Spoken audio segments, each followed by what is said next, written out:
Производственная мощность комплекса 18 тысяч тонн в год. Площадь корпуса 45 тысяч квадратных метров. Уникальность состоит в том, что площадка представляет замкнутый цикл. Комплекс разделен на несколько технологических участков. Цех производства труб методом электрошлакового переплава, заготовительный участок, гибкий труб, сварки, отделки, контроля и покрасочное отделение. Таким образом, в конце пролета заказчику будет представлена уже полностью готовая продукция. Основная задача – это оптимизировать технологию.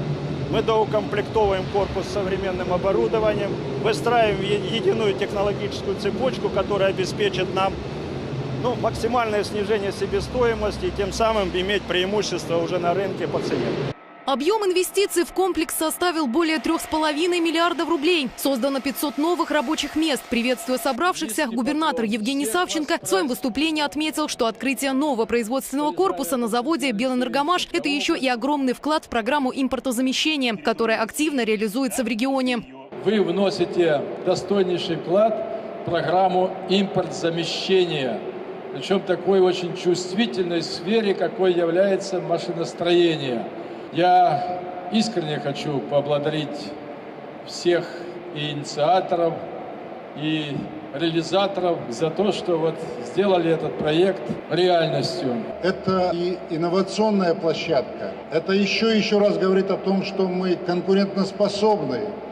И никакие вызовы, никакие санкции для нас, они, конечно, мы на них обращаем внимание, но это только нас укрепляет. Глава региона поблагодарил за работу весь коллектив «Белэнергомаш БЗЭМ», а особо отличившимся при реализации проекта вручил благодарственные письма. Всего было отмечено 8 человек. Право нажать кнопку старта и запустить работу комплекса предоставили Евгению Савченко, заместителю полномочного представителя президента в ЦФО Мурату Зязикову и ветеранам производства.